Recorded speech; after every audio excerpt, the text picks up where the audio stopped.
Alors bonjour, nouvelle vidéo qui va tourner autour du thème du bien et du mal. Alors qu'est-ce que le bien, qu'est-ce que le mal?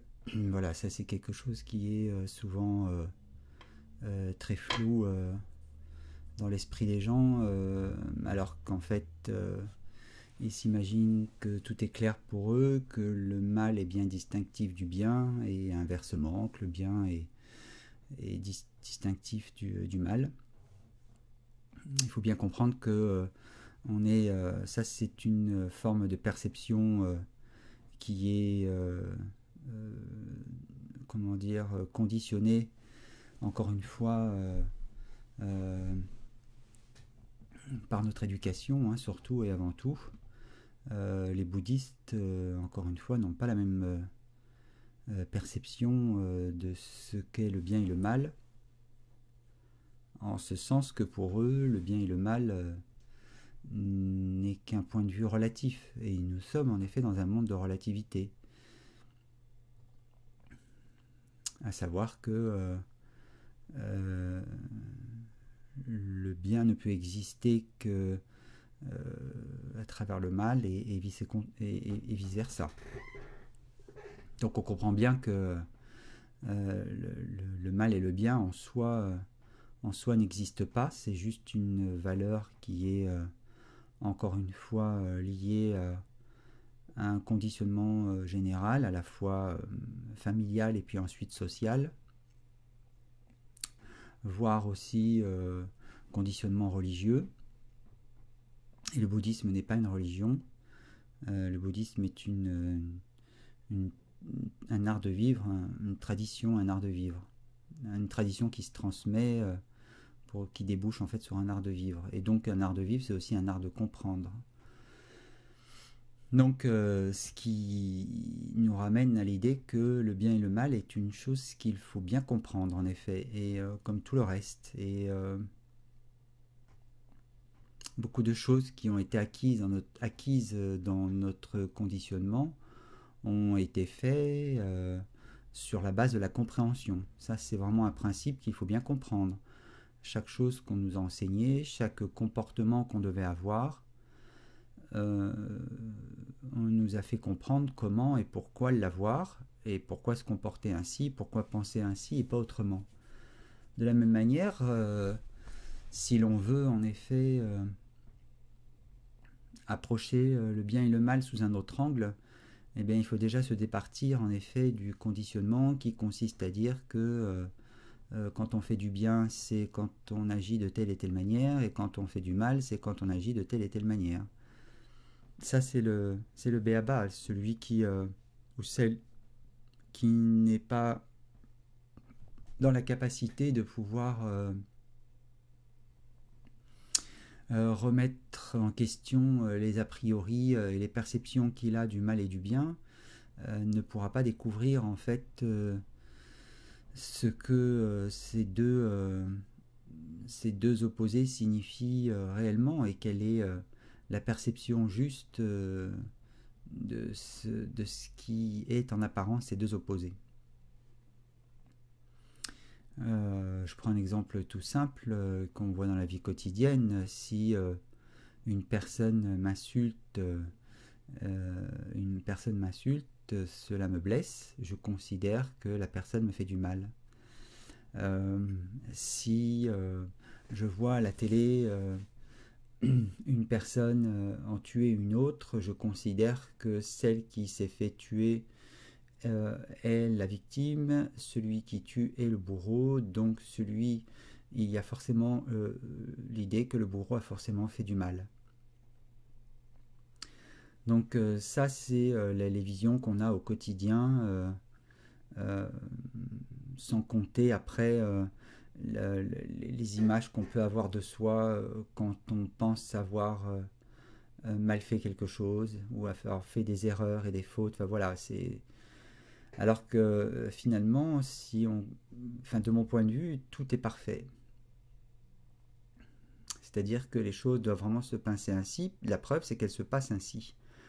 Donc c'est qu'il y a forcément une raison qui nous dépasse. Et cette raison, on ne la connaît pas.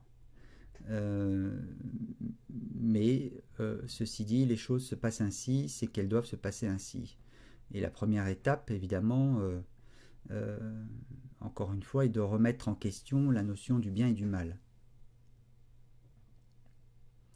Et comment remettre en question cette notion du bien et du mal quand on ne cesse, en effet, dans notre société, de définir des bourreaux et des victimes. Je ne dis pas que, je précise là que je ne dis pas que ceux qui comment dire, usent de violence physique ne doivent pas être à un moment donné stoppés dans leurs élans. Je dis simplement que parce qu'il y a toujours quelque chose à faire dans ce monde pour pouvoir en effet œuvrer dans l'élévation de conscience. Mais comment œuvrer dans l'élévation de conscience quand en fait on est soi-même dans l'idée que la personne va œuvrer pour le bien, pour anéantir le mal. Si elle ne comprend pas à la base que le mal en question parfois est nécessaire pour justement permettre aux gens d'être dans un état de conscience plus, en tout cas élever leur état de conscience. Le mal tel qu'il est défini dans notre monde relatif a un but utile en définitive. Donc ça, je vais y revenir. Donc je disais donc qu'il n'est pas question en effet de rester les bras ballants et de ne rien faire. Et il est question en effet de faire bouger les consciences, comme ça a été le cas par exemple pour les incestes et les viols d'enfants. Mais je dis, ça c'est une bonne chose finalement que de faire évoluer la conscience globale par rapport à ça, la conscience humaine par rapport à ça. Mais ce qui est le plus important encore, c'est l'état d'esprit avec lequel on le fait. Si on pense qu'en effet, on continue à penser que ces gens font du mal et sont le mal incarné, etc., en fait, on a une vision très manichéenne des choses. Et encore une fois, je ne dis pas que de voir les choses autrement signifie qu'on ne doit rien faire. C'est pas ça. Je dis simplement que on peut agir, mais avec un état d'esprit libéré de la notion de ce qu'est le mal et le bien d'une manière relative. Et en définitive, le mal, quelque part, a évidemment son utilité, hormis celle que je viens de citer. Pour les consciences globales, quand elle fait bouger quelque chose, elle a vraiment une utilité. De même, elle a aussi une utilité dans notre vie personnelle. Les choses que je considère comme mauvaises qui m'arrivent, si je m'aperçois que j'arrive à les dépasser dans ma vie, souvent je me rends compte qu'elles ont été un bienfait. Parce que le mal souvent provoque la souffrance, évidemment, et la souffrance vient heurter quelque chose en nous. Et c'est là qu'en fait on commence à atterrir dans le vif du sujet. Parce que, en définitive, on désigne le mal et le bien qu'en fonction du plaisir que ça procure pour le bien et de la souffrance que ça procure pour le mal. Et c'est comme ça en fait qu'on juge que quelque chose est bon ou mauvais.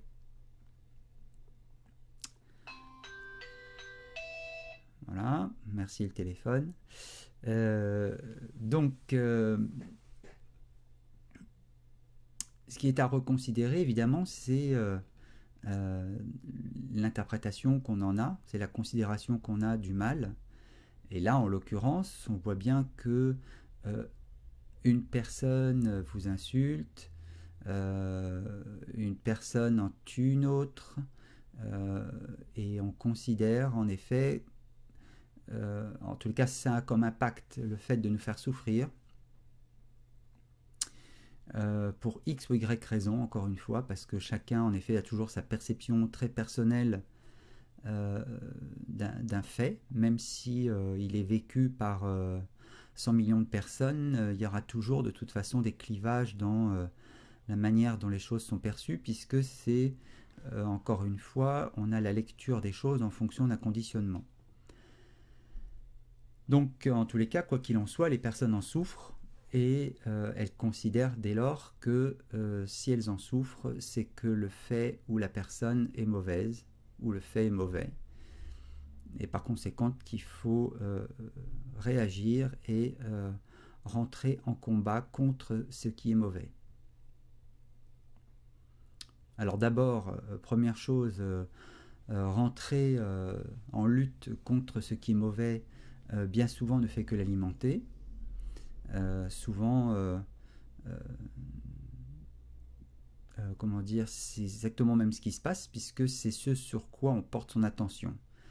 Or, vouloir œuvrer pour la paix dans le monde en étant dans une haine totale vis-à-vis d'un ennemi désigné, je ne vois pas comment on peut transmettre quelque chose et œuvrer pour la paix si on n'est absolument pas porteur de cette paix. Voyez ce que Gandhi a fait à l'époque en Inde, et comprenez par là ce que je veux dire. Mais il n'y a pas que lui. Mais si on n'est pas porteur de cette paix, on ne peut pas la rendre contagieuse.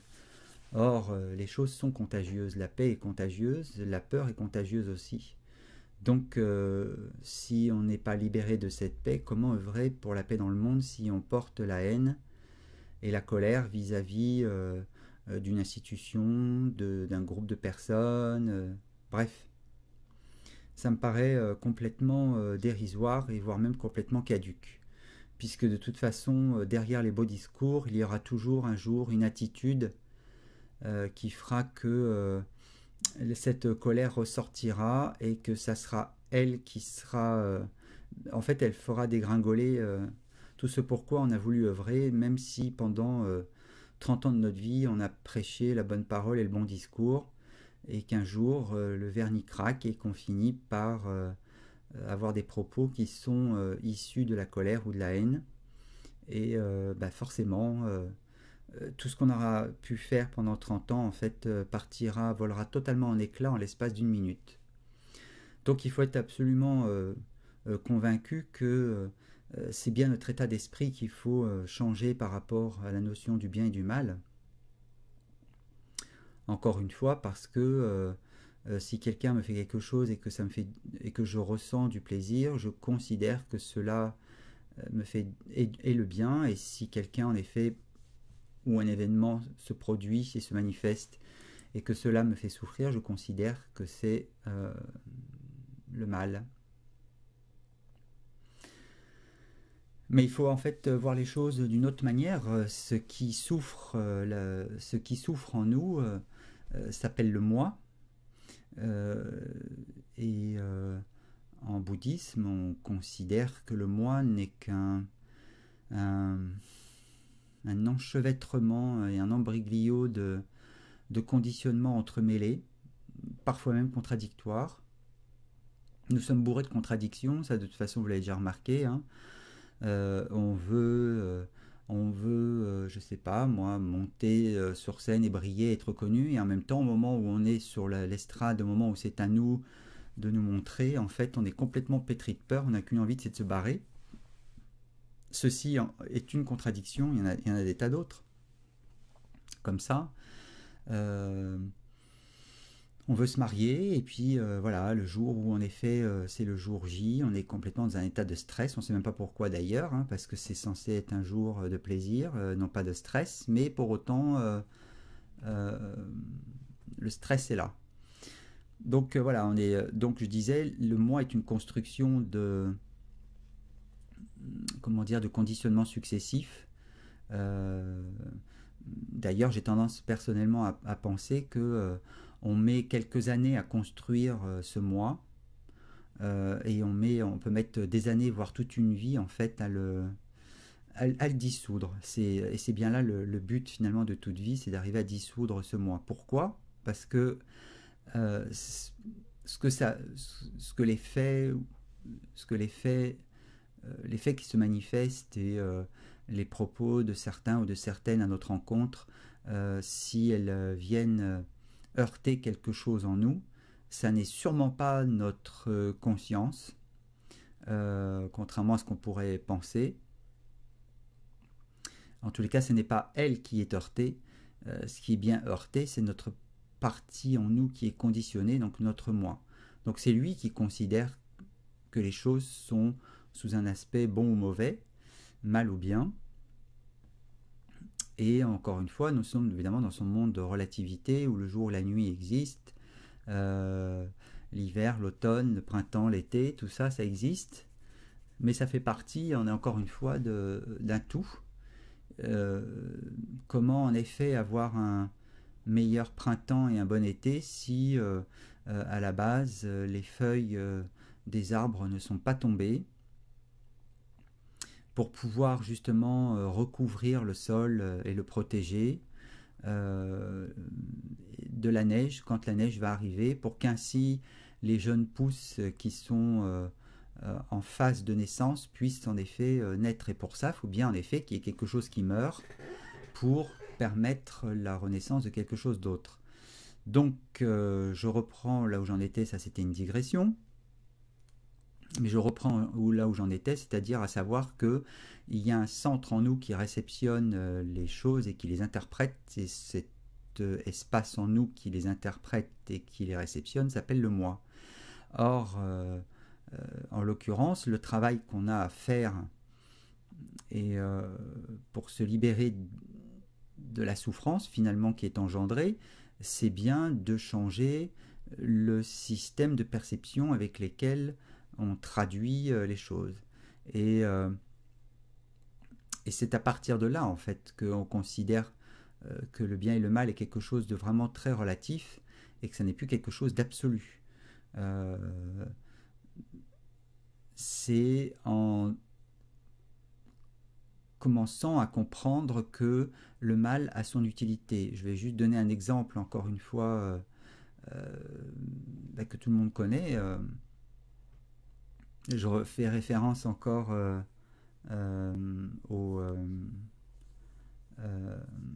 l'histoire du Tibet, tout simplement, sans faire encore une fois de politique. C'est pas le but de mes propos, mais simplement voyons ce qui s'est passé à l'époque où le Tibet était envahi par la Chine.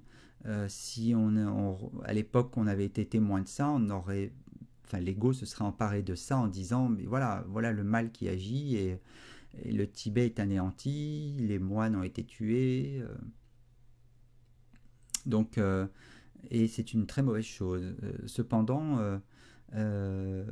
il faut bien comprendre que derrière s'est dégagé quelque chose de beaucoup plus positif qu'on ne pouvait le soupçonner, qui est que l'enseignement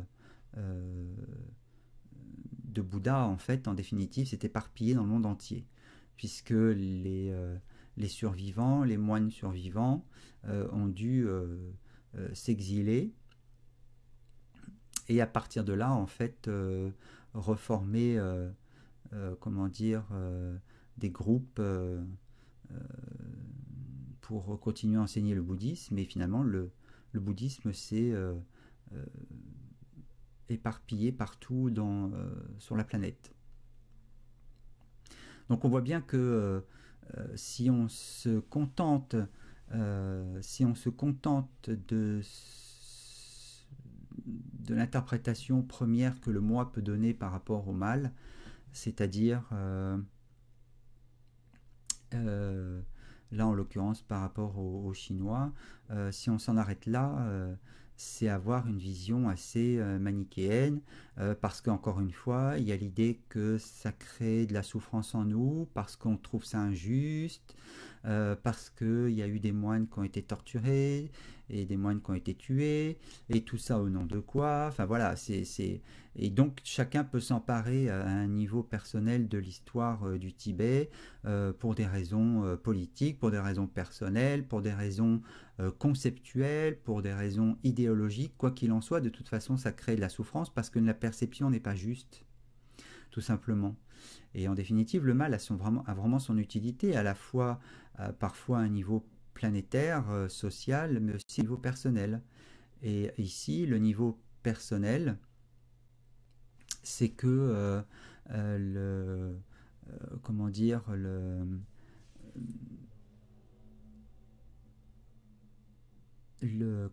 le mal va pouvoir permettre en effet de faire bouger la conscience en nous, déjà pour commencer. Et, euh,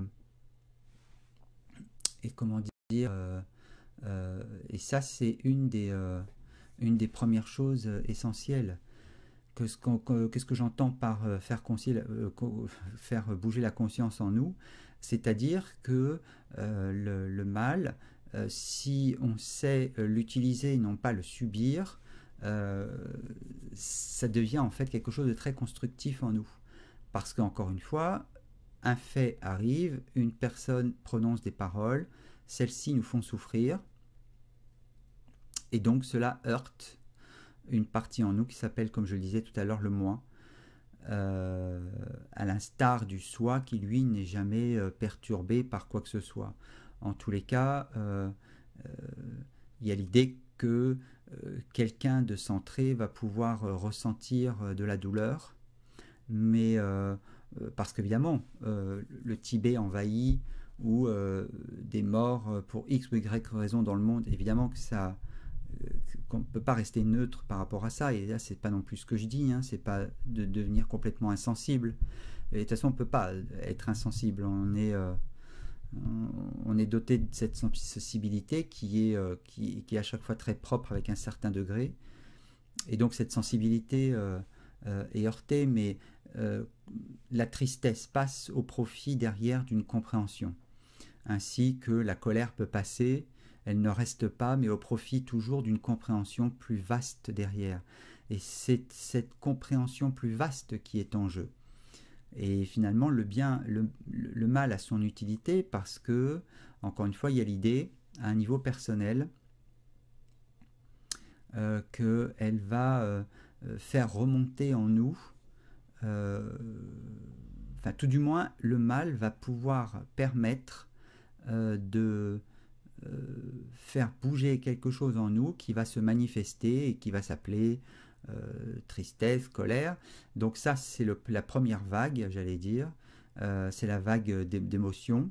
Et ensuite, ce qui est le plus intéressant, c'est de voir en fait comment justement le fameux moi en question conditionné va récupérer cette colère, parce que le mental a toujours comment dire, le principal but du mental, c'est de toujours protéger la partie sensible.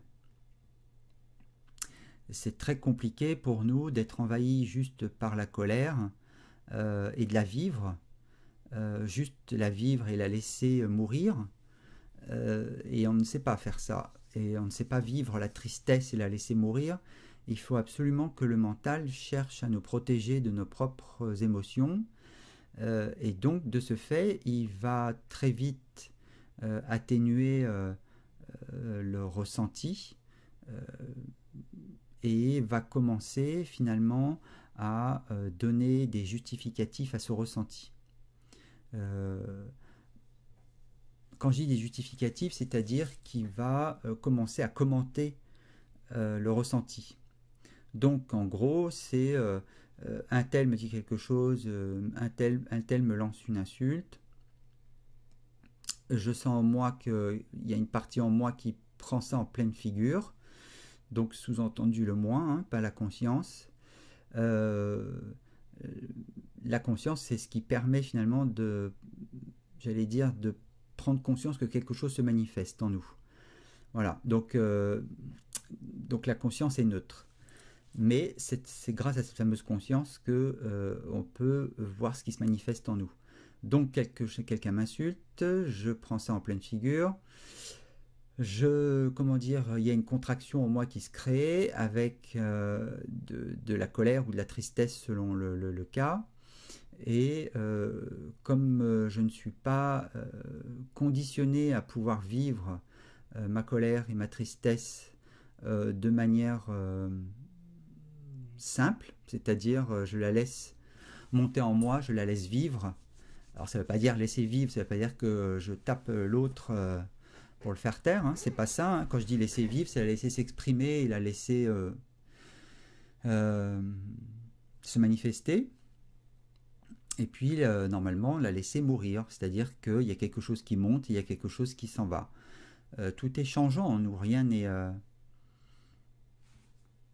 stable, tout revient, tout repart, et le mental, pour éviter finalement, pour atténuer cette souffrance, va chercher à commenter le pourquoi du comment. Donc après ça va être évidemment le mental qui commence à s'emballer, puis qui commence à avoir des discours sur ce qu'est l'autre, etc., etc., etc. Voilà, ça c'est le mental, toujours une fonction protectrice, c'est-à-dire qu'il cherche à chaque fois à être le protecteur d'une partie sensible en nous, et il va nous protéger notamment en faisant des commentaires sur tout.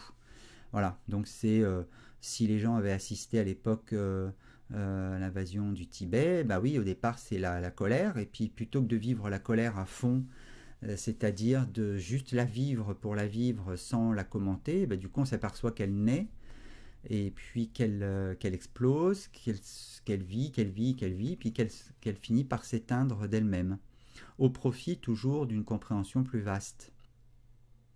Car l'émotion, c'est toujours fait, c'est une énergie assez rapide qui est faite pour nous traverser, ça nous traverse, ça doit nous traverser, et ça doit finalement mourir exactement comme une vague qui naît dans l'océan.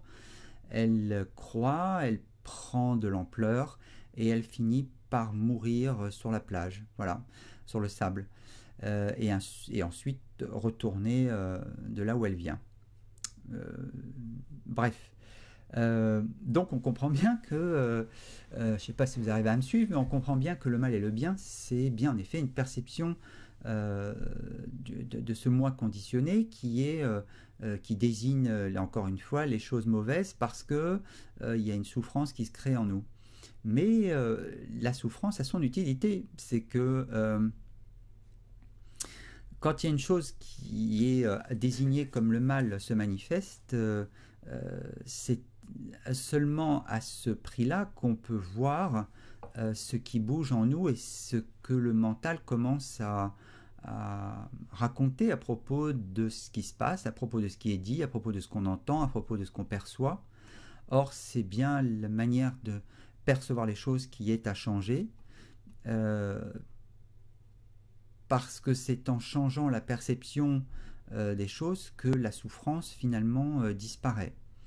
Et quand je dis souffrance, je ne dis pas que la douleur disparaît, je dis simplement que quand je dis la souffrance disparaît, c'est-à-dire qu'on n'est plus en train de dire non en majuscule à ce qui est, on dit oui à ce qui est, parce que de toute façon, a-t-on véritablement le choix de refuser une expérience alors qu'elle est déjà passée. Donc, s'aventurer à dire non, c'est évidemment entretenir une souffrance énorme en soi. Donc le mal a ça de bien, c'est que finalement, en tout cas le mal a quelque chose de constructif et d'utile, c'est qu'il permet de pouvoir faire émerger en nous notre propre système de perception par rapport à la lecture des événements. Et c'est ce fameux système de perception en fait qu'il est bon de transformer. Et on le transforme comment? Justement en le réinterrogeant, en le requestionnant et en cessant surtout en premier lieu, et ça c'est un des plus durs, des difficultés les plus dures, c'est de cesser de croire en fait au discours du mental. Voilà, et tout ça c'est un exercice en soi, un exercice de méditation, mais il faut bien comprendre une chose, c'est que s'il y a souffrance, c'est qu'il y a une forme, il existe en nous une forme d'identification et d'attachement en fait à nos systèmes, à notre système de pensée. On pense qu'on a raison de décrire telle ou telle personne comme X ou Y personnes, avoir en fait des jugements sur les choses et les gens, et le fait de continuer en fait à être dans ce jugement permanent par rapport aux choses et aux gens, par rapport aux manifestations qui ont lieu dans notre vie de tous les jours, en fait c'est une manière de continuer finalement curieusement à souffrir. Alors de toute façon on s'aperçoit, hein, c'est pas le fait, enfin factuellement, c'est pas parce que on a posé un jugement sur quelqu'un ou quelque chose qui fait que ce jugement fait disparaître la souffrance en nous. On tente en effet d'avoir des explications et de justifier éventuellement cette souffrance en nous, mais finalement on s'aperçoit qu'elle ne disparaît pas parce que tout ce qui se passe au niveau du mental à propos des faits ou à propos de quelqu'un, de toute façon, n'a qu'un seul but, encore une fois, c'est de ne pas accéder à l'émotion directement, c'est de faire une sorte de paravent. Et on peut réaccéder à l'émotion première que quand on a remis en question, quand on cesse d'abonder, quand notre discours mental, on cesse d'accorder, de lui accorder du crédit. Voilà, je suis en train de chercher le terme. On lui donne beaucoup de crédit. Donc du coup, forcément, en lui donnant beaucoup de crédit, on perpétue d'autant la souffrance qui est en nous. Donc on s'aperçoit au final que ce qui est désigné comme le mal, en fait, nous sert surtout de révélateur quant à notre façon de percevoir le monde et les autres. Et c'est en effet finalement un levier puissant pour qu'on puisse pour que ça puisse nous permettre finalement de remettre en question ce qui se passe en nous. S'il n'y a pas d'événements qui viennent heurter notre moi, comment peut-on prendre conscience de ce qui existe en nous, à la fois dans la beauté de l'être, c'est-à-dire la partie sensible qui, elle, a, comment dire, un mouvement de douleur par rapport à ce qu'on voit ou ce qui se passe. Et ça, c'est la partie merveilleuse et humaine en nous. La partie qui a du cœur, finalement. C'est le cœur qui est touché. Et on s'aperçoit aussi très vite, pour que le cœur ne souffre plus ou souffre moins, pour qu'il n'ait moins mal, on s'aperçoit que l'ego derrière conditionné va commencer à dire mais moi mes valeurs c'est pas ça, et il n'aura pas dû se passer ça, et puis il faut que ça s'arrête comme ci, et puis de toute façon il faut leur faire ça, et puis il faut lui dire ci. Bref, c'est une tentative de contrôle sur l'environnement, et ce contrôle peut aller en effet jusqu'à la volonté de détruire l'ennemi désigné, de façon à ce qu'on ne puisse plus ressentir comment dire, la douleur éprouvée, qui est devenue souffrance, puisque encore une fois le mental s'est interposé entre l'émotion première oui, l'émotion première, c'est interposé sur l'émotion première, c'est-à-dire la douleur ressentie dans le cœur. Or nous avons cette part en nous qui est merveilleuse et pure, qui est qu'en effet on est capable en effet d'un ressenti sensible, et qu'en même temps souvent derrière le mental s'empare de tout ça pour essayer encore une fois d'atténuer cette douleur, et finalement en s'emparant de la douleur et en tentant de la justifier, de la commenter, ou en tentant de mettre en place des choses pour contrôler l'environnement, en fait on s'aperçoit que la douleur devient souffrance, puisqu'il y a un non à la douleur, et ce non à la douleur finit par engendrer quelque chose de beaucoup plus chronique et pérenne en nous. Donc on s'aperçoit que finalement voilà, le bien et le mal est une perception de l'esprit. Si si moi je suis heurté par quelqu'un ou par quelque chose, j'ai acquis de plus en plus avec le temps et l'expérience des ressorts, d'autres ressorts qui consistent à me laisser exprimer ma douleur le plus librement possible sans chercher en fait à la commenter. Et s'il faut être en colère pendant 1 heure, et ben je serai en colère pendant 1 heure, mais je ne chercherai pas en fait à commenter cette colère, je chercherai juste à la vivre, à être présent à ma colère, à l'éprouver en moi, à essayer de la ressentir et à savoir par où elle passe dans mon corps, et donc à l'exprimer, mais pas sur quelqu'un, encore une fois, juste exprimer tel que j'ai envie ça s'exprime, et si c'est de la tristesse, c'est la même chose, et ensuite, en effet, j'essaye de voir quand si elle dure, j'essaye de voir simplement si elle dure, c'est qu'elle devient souffrance. Si elle devient chronique, c'est-à-dire que si le lendemain, le surlendemain, elle est toujours présente, je me dis que là, il y a quelque chose que le mental a récupéré. Et par conséquent, j'essaye de voir comment le mental essaye de me protéger de cette douleur en essayant de commenter ce que j'ai perçu.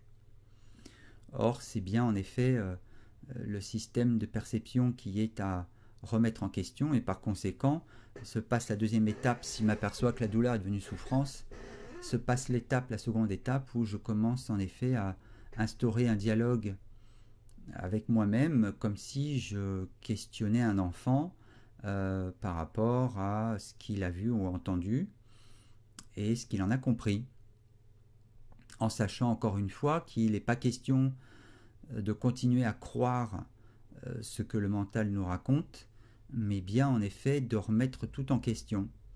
Voilà. Et finalement, voilà, c'est le processus c'est ce processus-là, pour moi, qui permet en effet de pouvoir évacuer petit à petit la souffrance. Et c'est ainsi que j'ai procédé durant mes 20 dernières années.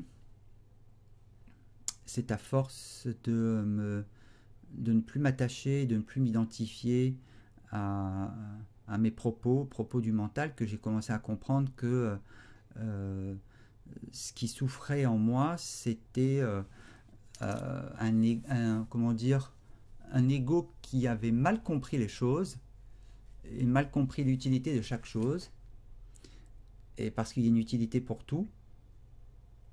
Tout est utile, sinon ça n'arriverait pas. Et donc j'ai cessé de m'attacher, de m'identifier à ce que le mental fait surgir en moi quand je rencontre quelque chose qui ne me plaît pas, a priori. Voilà, et sur un plan, comment dire, alors, enfin, j'allais dire, qu'est-ce que c'est que l'identification et l'attachement? C'est quand on pense que c'est quand on croit plutôt que quand on éprouve de la colère, on est cette colère. Quand il y a identification et attachement, quand on accorde du crédit finalement à son discours mental, et qu'on pense que et qu'on croit qu'on est qu'on s'imagine qu'on est ce discours mental là, c'est-à-dire j'ai telle valeur dans la vie et je suis en fait cette valeur. Voilà, c'est j'ai telle pensée, j'ai tel ressenti et je suis ce ressenti et je suis cette pensée et je suis dans le sens être, non pas suivre, bien qu'on la suit aussi, hein, de toute façon, et c'est là que vient l'attachement, c'est qu'on suit, donc on s'y attache, exactement comme une carriole qui suit un âne parce qu'il est attaché à l'âne. Mais l'âne est bien conscient que il n'est pas la carriole. Et voilà, donc on suit à la fois nos pensées et on pense que nous sommes cette pensée. On suit à la fois cette souffrance et on est totalement identifié à la souffrance en pensant qu'on est cette souffrance. Et c'est pour ça que tout à l'heure je disais qu'il fallait bien faire le distinguo entre le moi et l'être. L'être est cette conscience avec laquelle vous êtes capable de m'entendre et de me voir, parce que sans cette conscience, vos sens ne fonctionneraient pas. Ça paraît un peu con à dire, mais et le cerveau n'est pas la conscience, ça n'a rien à voir. Vous avez des sens parce que cette conscience en question habite votre corps, et plus on fait grandir cette conscience, plus on s'aperçoit qu'on n'est pas ce petit moi, ce petit jeu qui en fait s'agite dans tous les sens dès lors qu'il se passe quelque chose dans notre vie de tous les jours, mais qu'on est bien en effet cette conscience en nous qui perçoit ce moi se manifester d'une manière ou d'une autre. Et quand je dis ce moi, c'est y compris le mental avec qui lui commande tout et fait des discours sur tout. Voilà, donc et moins cette identification est forte et moins cet attachement est fort, plus cette espèce de centre qu'on appelle conscience, j'allais dire, s'expanse quelque part, plus cette notion de bien-être apparaît. Et en même temps, si on comment dire, en parallèle à ça, si on fait l'exercice tous les jours de remettre en question les croyances et les pensées qu'on a à propos de telle chose et de telle personne, en fait, ça devient pour soi vraiment un exercice de méditation à part, un travail vraiment de réflexion plus profonde qui s'installe au-delà du fait de juste se contenter de croire ce que le mental dit, et puis de l'alimenter comme ça pendant 20 ans, 30 ans, 40 ans, voire toute une vie. Et le paradoxe, c'est qu'en faisant, en alimentant les pensées en question pendant toute une vie, finalement, on alimente aussi la souffrance qui est sous-jacente. Voilà. Maintenant, sur un plan beaucoup plus large, si on part du principe que nous ne sommes pas ce moi conditionné, ce que beaucoup, évidemment, quand ils sont dans la souffrance, ont tendance à croire, évidemment. Si on part du principe que nous sommes cette conscience et que cette conscience est à la fois individuelle et collective, parce qu'on n'est pas la seule à la porter, hein, chaque homme, chaque être, j'allais même dire, chaque être vivant et sensible sur Terre est habité par cette conscience, qui est encore une fois une autre. Elle est juste le témoin de quelque chose.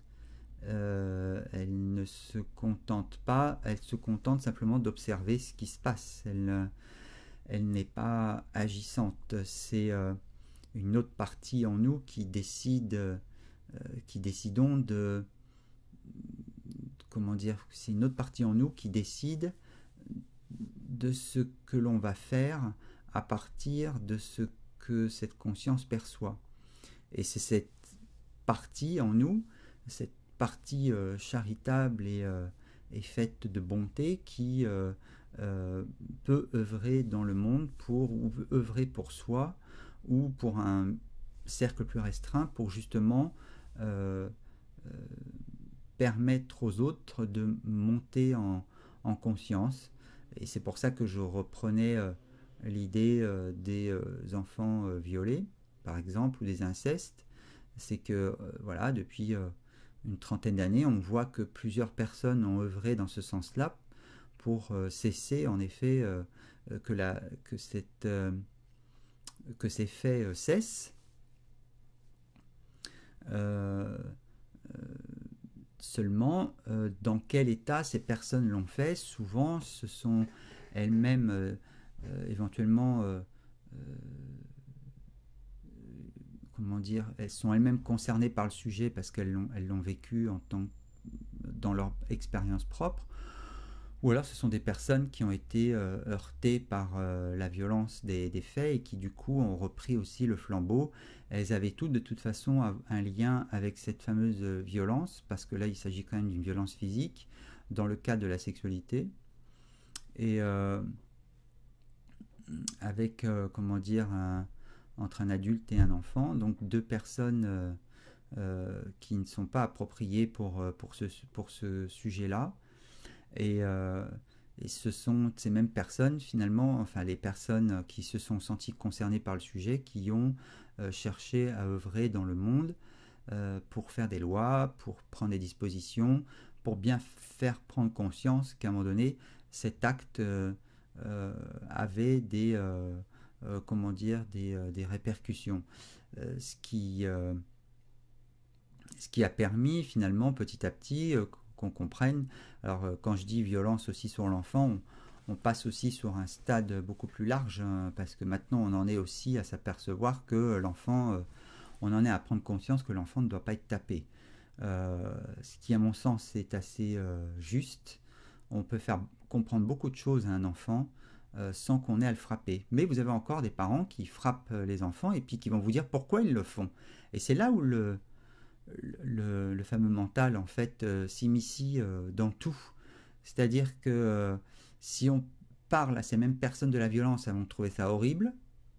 Et puis pour autant, 5 minutes après, le gamin fait entre guillemets une connerie, encore une fois désigné selon le conditionnement du parent qui l'élève, hein, et parce que de conneries, il y en a que si en fait on répète quelque chose, mais est-ce une raison pour autant de foutre une torgnole à un gamin ou des coups de pied au cul parce que il a fait ou refait une connerie? À mon sens, c'est la notion de facilité. Bref, on va pas s'étendre sur le sujet parce que c'est pas le sujet, mais je pars du principe qu'on peut tout faire comprendre à un enfant dès lors qu'en fait on lui exprime clairement ce qu'on attend de lui et qu'on exprime aussi clairement nos propres besoins. Ça c'est encore autre chose. Bon, toujours est-il que voilà, ces personnes ont œuvré pour protéger les enfants au maximum. Mais l'ont-elles fait, elles, en s'étant libérées et comment dire, en étant plus en souffrance par rapport au sujet de la violence, ou ont-elles œuvré en n'ayant encore pas résolu à ce jour l'histoire de la souffrance? Tout est là en fait. C'est pas tant le fait de faire ou de pas faire les choses, c'est l'état d'esprit dans lequel on le fait qui est le plus important. Et si on veut en effet être entendu dans notre message, et si on veut être le plus contagieux possible par rapport à la démarche qu'on a entrepris, autant incarner totalement l'esprit de la démarche dans laquelle nous sommes. Voilà, donc c'est un peu le propos de la vidéo d'aujourd'hui entre le bien et le mal. Ainsi on comprend que le mal a son utilité et que parfois, en effet, dit-on que l'enfer est pavé de bonnes intentions et que parfois, vouloir en effet aider quelqu'un et souvent aider revient souvent à assister. C'est souvent ça. Parce que pour moi, la seule façon d'aider quelqu'un, c'est l'aider à réfléchir sur ses actes et les conséquences que ça a et sur ce qui engendre les actes, c'est-à-dire la manière de penser. Encore une fois, on revient toujours à mon cheval de bataille, qui est que la pensée est mère de tout, et créatrice de tout, et que c'est bien ça qui, à un moment donné, fait que on en vient à agir de telle manière ou à penser de telle manière. Voilà. Et puis, comme je parlais aussi de conscience qui nous habitait, à la fois individuelle et collective, il faut bien comprendre, parce que ça c'est important, que cette conscience, elle n'est pas localisée, elle n'est pas contenue seulement dans un corps limité. C'est-à-dire que la conscience qui m'habite comme la conscience qui vous habite n'est pas juste limitée dans votre corps. C'est pas comme si vous étiez un bocal, comment on appelle ça, un vase vide, limité, donc avec des parois limitées, dans lequel on met de l'eau. Et l'eau est cette conscience. Et ensuite, si on rajoute de la boue, la boue en fait est ce conditionnement. Voilà. Qu'il faut au fur et à mesure du temps arriver comment dire, à transformer. C'est un peu comme, je pense, les Japonais disent transformer le poison en élixir. Voilà, et la seule manière de le faire, c'est évidemment de transformer ce système de pensée. Et donc la manière dont on perçoit les choses. Et si on transforme cette manière, on transforme la souffrance qui est associée, et qui d'ailleurs n'en est plus une, puisqu'elle devient compréhension.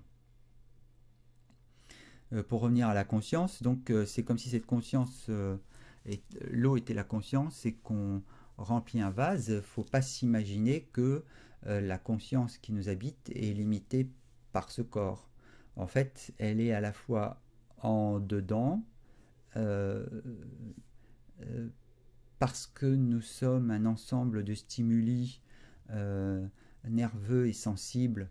Donc du coup, on est capable en effet de pouvoir se servir de notre conscience pour diriger nos intentions. Encore une fois, puisque la conscience, encore une fois, est neutre, mais comme nous avons une partie sensible et une partie bonne et charitable, en fait, nous tentons tout le temps d'orienter cette partie charitable pour notre bien ou pour le bien de l'autre. Mais la conscience, elle, à elle seule, ne le fait pas. Elle est juste le témoin de ce qui est. Bon, et tout ça pour dire que cette conscience, elle n'est pas seulement limitée aux limites physiques de notre corps, mais elle est à la fois en nous et à l'extérieur de nous, et elle baigne en fait exactement, elle baigne en fait l'ensemble de l'humanité, et voire même au-delà. Bon, ça c'est un autre débat. Tout ça pour dire quoi? Pour dire que les êtres humains qui, comment dire,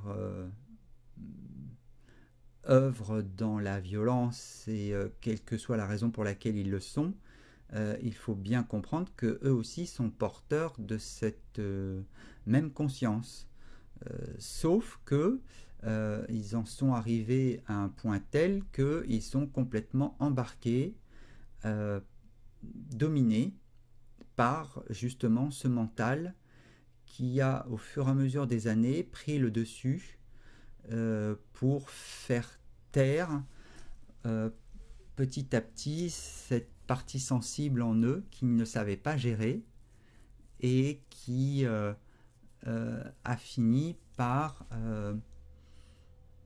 eux aussi finalement sont dans une forme de contrôle, c'est-à-dire qu'ils utilisent la violence verbale ou physique parce que ils sont dans une beaucoup plus grande souffrance que la nôtre, et que cette souffrance, comme ils ne savent pas quoi en faire et comment la gérer, la seule manière qu'ils ont de pouvoir faire taire cette souffrance, c'est de contrôler leur environnement sous la forme de violence.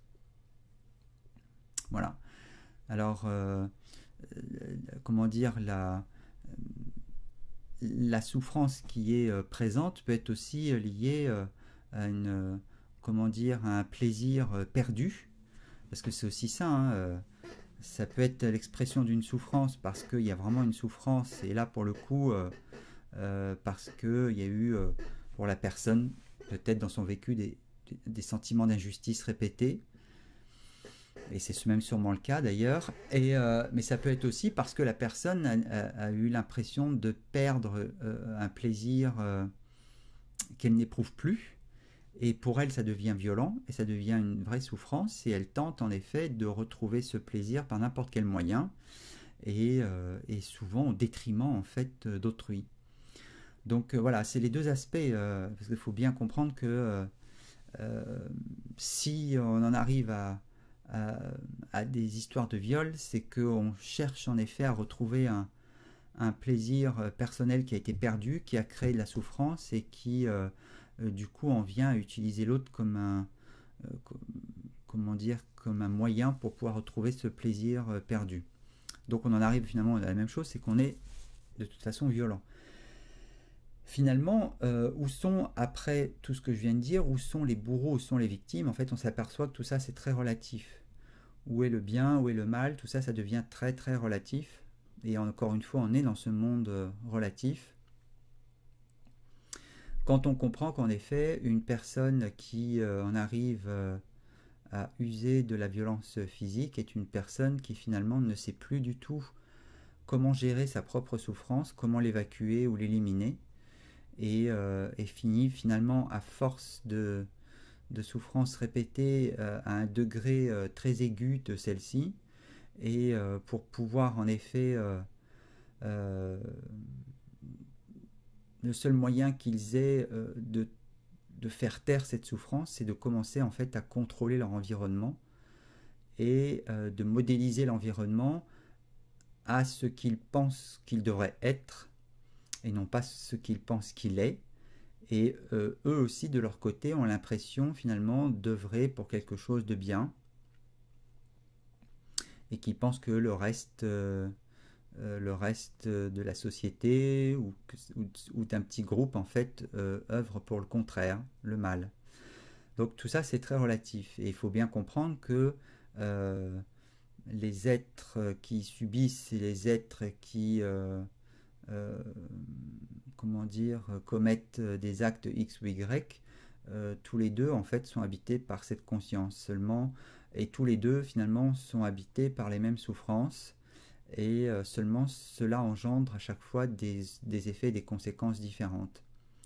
Mais il faut bien comprendre que derrière tout ça, derrière les apparences, derrière le fait qu'il y ait un bourreau et une victime, faut bien comprendre que les deux sont reliés par la même conscience.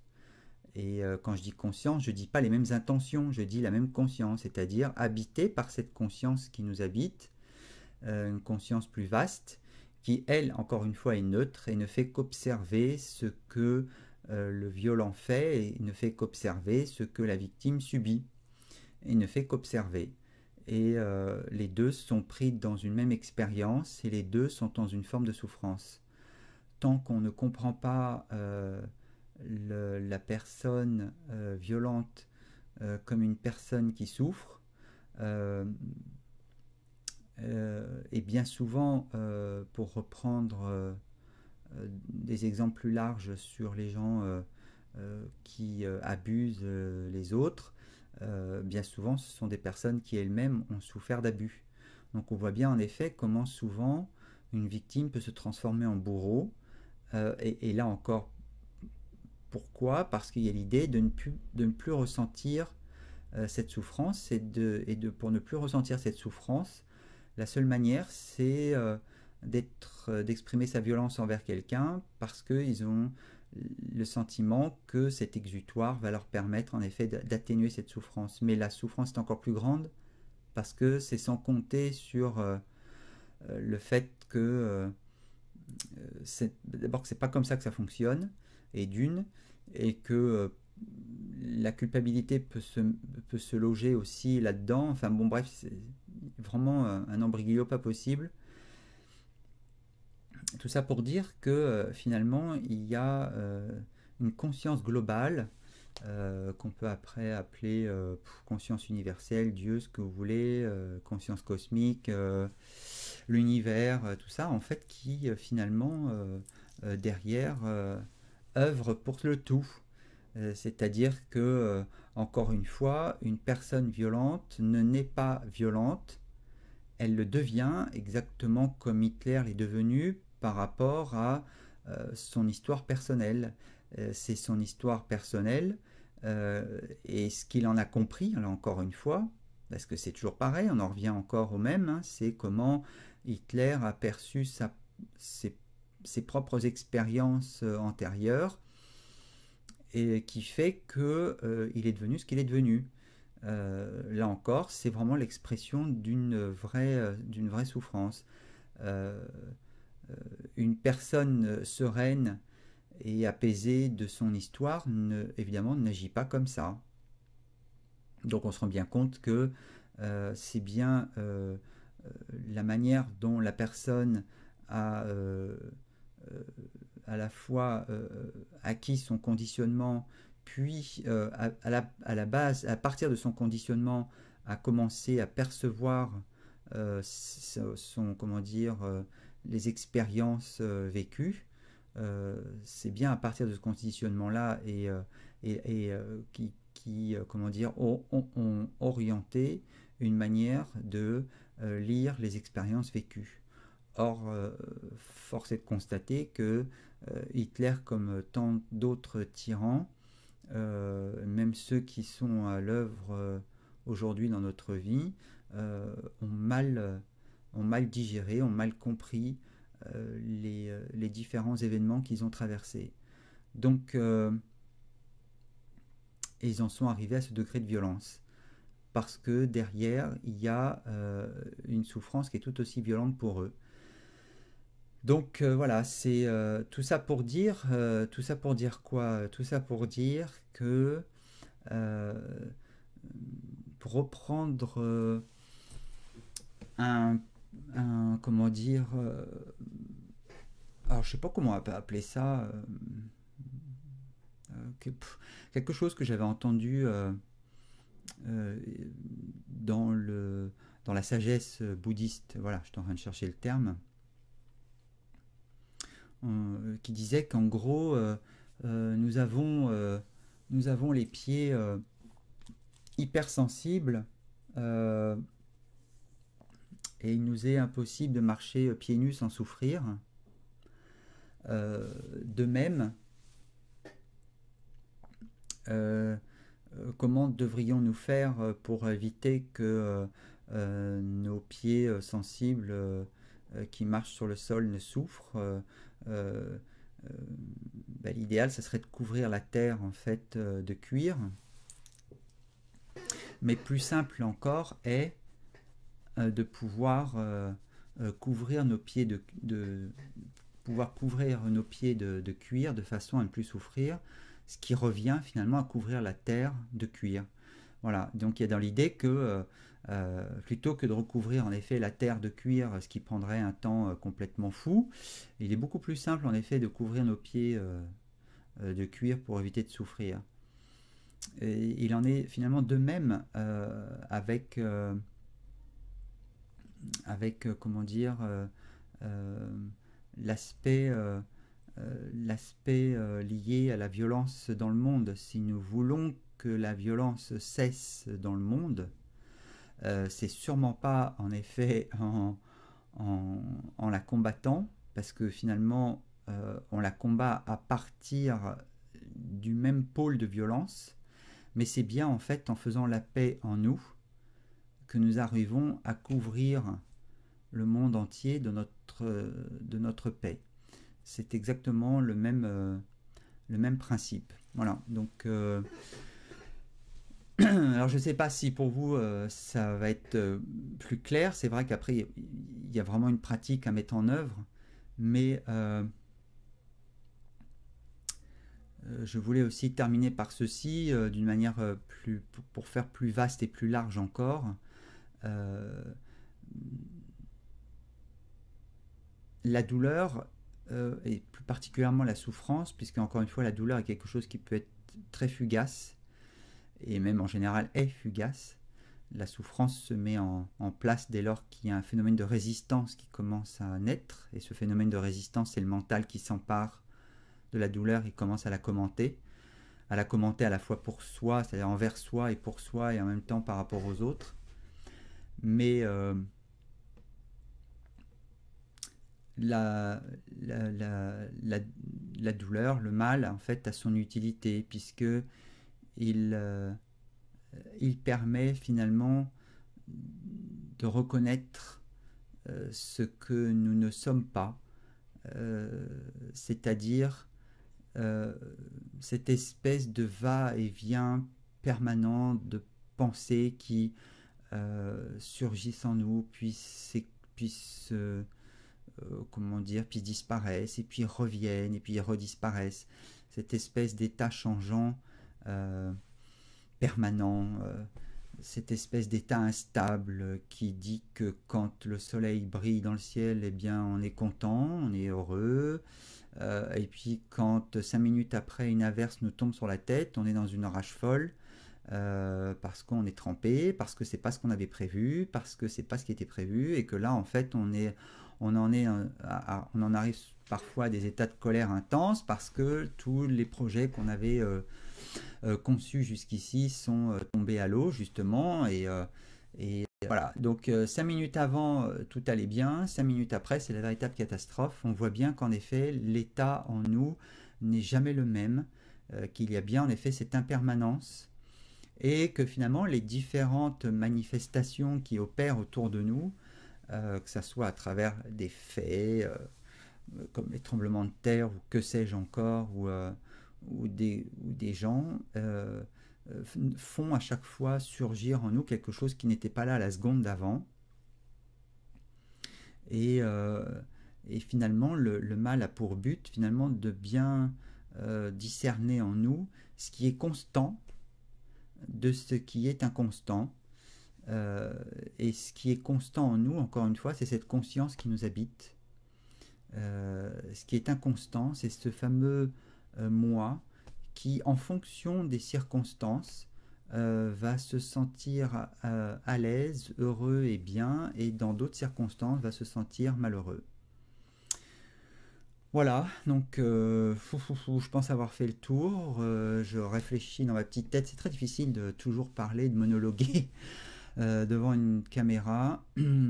Et au début, je vous en parle pas. C'était vraiment encore plus compliqué que maintenant. Mais je prends l'habitude. Mais malgré tout, il faut que j'arrive à recentrer parce que personne ne me pose des questions. Alors forcément, c'est très compliqué. C'est plus simple quand on a un interlocuteur, puisque l'interlocuteur nous renvoie justement des questions. Donc nous sert de miroir, et justement tiens voilà une bonne chute à cette vidéo, c'est que en effet le monde, les autres nous servent de miroir, c'est-à-dire nous renvoient de manière encore une fois passive. Ce sont des miroirs passifs, hein, pas des miroirs actifs, hein. Je ne parle pas de miroir quand quelqu'un vous dit que vous êtes un sale con ou une sale conne. C'est pas être un miroir, ça, c'est la personne qui est dans un jugement. C'est pas ça le miroir, mais c'est quand la personne, quoique ça peut servir de miroir, mais ce que je veux dire par là, c'est pas tant en fait ce que la personne dit ou fait qui importe, c'est ce que ça fait surgir en vous. C'est toujours à ça que devez vous attacher en fait, et c'est à ça que vous devez porter votre attention. C'est cette personne me dit ça, mais en fait, qu'est-ce que ça suscite en moi, qu'est-ce que ça provoque chez moi? Et c'est en ça que l'autre vous sert de miroir. Et ça ne veut pas dire que pour autant, les propos qu'elle profère à votre rencontre sont justifiés. Parce qu'elle peut vous traiter de sale conne et c'est pas justifié. Et même si ça l'est, en fait, ça n'est pas tellement important. Puisque si elle est dans cette espèce d'état de colère, c'est qu'elle est dans une espèce de souffrance personnelle, qu'elle exprime de cette manière-là. Et il faut bien comprendre que ce qui est le plus important dans cette histoire, c'est comment vous recevez ça et qui reçoit ça en vous. Si à un moment donné, il y a une douleur qui émerge et qu'elle passe, parce que finalement vous lâchez assez vite, c'est donc qu'il y a quelque chose de beaucoup plus centré, où vous êtes conscient que il y a quelque chose qui a été heurté en vous, mais que ça reste finalement un épiphénomène, ça n'a aucune importance. Et si vraiment vous le prenez de manière assez comme un ballon en fait dans le ventre, là en fait c'est signe que c'est vraiment votre ego qui le reçoit, et il y a de fortes chances qu'il va commencer à en faire une confiture. Et dès lors qu'il commence à en faire une confiture et que vous ne l'arrêtez pas dans son élan et que vous ne commencez pas à réinterroger le blabla mental dans lequel il commence à rentrer, il y a de fortes chances que cette douleur se transforme en souffrance, puisqu'elle va devenir pérenne. Voilà. Et donc c'est en ça qu'en effet le monde vous sert de miroir, à la fois ce qui se passe sur un plan social, sur un plan relationnel, au niveau du boulot, au niveau des relations familiales.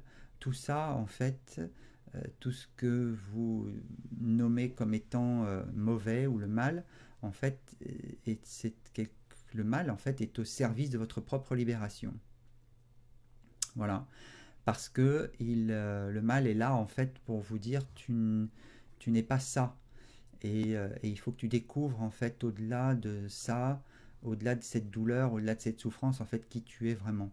Et qui nous sommes vraiment, c'est que nous sommes cette conscience encore une fois qui est la plupart du temps sereine et dans la joie. Et ça ne veut pas dire pour autant que les gens qui sont dans cet axe-là de joie et de sérénité, ça ne veut pas dire qu'ils se foutent complètement, encore une fois, de savoir ce qui se passe dans le monde. C'est pas de l'indifférence, c'est simplement qu'ils peuvent en effet, à un moment donné, en voyant les morts qu'il y a eu pour X ou Y raison s'écrouler par terre et fondre en larmes, mais ils vivent leur tristesse ou leur douleur à fond. Et si celle-ci doit faire bouger quelque chose en eux pour, comme Gandhi l'a fait, pour œuvrer dans un sens de libération, du coup ils le font. Si cette douleur, en fait, une fois passée, ne leur permet simplement eux de se libérer encore davantage par rapport à quelque chose, du coup ils œuvrent pour leur propre bien. Quoi qu'il en soit, de toute façon, ça met en mouvement quelque chose vers soi ou vers l'autre, mais quelque chose en fait qui est toujours à nouveau empreint par cette sérénité et cette joie. Voilà. Et on va conclure là-dessus parce que je ne sais plus quoi rajouter. En même temps, voilà, je vous laisse aussi l'occasion de pouvoir rebondir sur cette vidéo, me laisser des commentaires, posez-moi des questions, allez sur mon site, envoyez-moi des mails, voilà. Posez-moi des questions précises, comme j'en ai pas, ma caméra me pose pas de questions, et j'aimerais bien. Et voilà, donc le but, encore une fois, c'est que nous puissions reconnaître qui nous sommes vraiment. Et force est de constater que nous ne sommes pas cette espèce de conditionnement en total mouvement permanent, un jour bien, un jour moins bien, un jour up, un jour down, et un jour euphorique, le lendemain dépressif. J'ai perdu mon boulot, je suis pas bien, je me suis marié, je suis content, je divorce, je suis malheureux, où nous sommes sans cesse en fait en proie à des états d'humeur changeantes, jamais constantes, et nous ne sommes pas cet état de conditionnement changeant permanent en nous. Nous sommes bien au-delà de ça, mais pour arriver en fait à cet état permanent qui consiste en fait à voir que nous sommes davantage l'océan et non pas seulement la vague, en tous les cas que nous sommes à la fois les deux, mais que nous ne sommes pas que la vague qui pense être comment dire distincte de l'océan. Voilà, c'est ça que je cherchais comme terme. Elle se pense distincte de l'océan et en fait il faut que la vague comprenne qu'elle est bien plus grande qu'elle-même. En fait elle est l'océan tout entier. Voilà, c'est quand en fait nous reconnaissons cela que nous commençons à rentrer dans un endroit, un espace en fait qui est d'humeur constante. Et c'est à partir de cet espace que nous pouvons en effet de mieux en mieux gérer ce qui se passe autour de nous de manière avec cette équité, c'est-à-dire cette espèce d'équanimité qui consiste en fait à gérer ce que le moi pouvait considérer comme des bonnes choses ou des mauvaises choses, toujours avec un même sentiment égal, une même approche en fait. Voilà. Mais avant d'en arriver là, évidemment, il y a la phase qui consiste simplement à cesser de continuer à croire à ce que le mental nous raconte à propos de nous-mêmes, ou à propos des autres, ou à propos des faits. Et ça, c'est le seul pouvoir que nous ayons réellement. Ce qui ne veut pas dire pour autant que nous ne devons rien faire, encore une fois, pour œuvrer dans le monde, pour que les consciences globales évoluent. Mais encore une fois, tout est contagieux. Si vous le faites avec un fond de colère ou un fond de haine, ce fond de colère ou ce fond de haine finira de toute façon tôt ou tard par transpirer, et tous les discours bienveillants que vous auriez pu avoir avant tomberont à l'eau à la seconde même où vous sombrerez dans cette colère. Voilà. J'espère avoir été clair.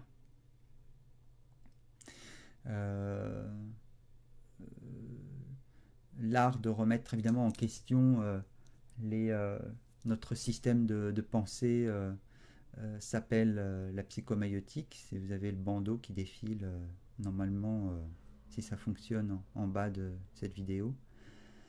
La psychomaïotique consistant à savoir réinterroger ses pensées, à savoir les re-questionner, à savoir commencer à les mettre en doute, au lieu de continuer en fait à tout simplement abonder dans leur sens.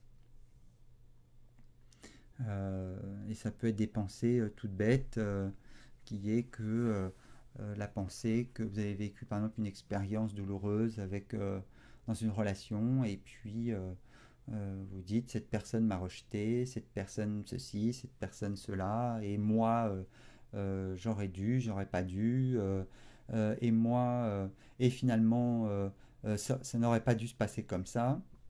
Voilà, tout ça, ce sont les pensées qui pérennisent en effet une souffrance.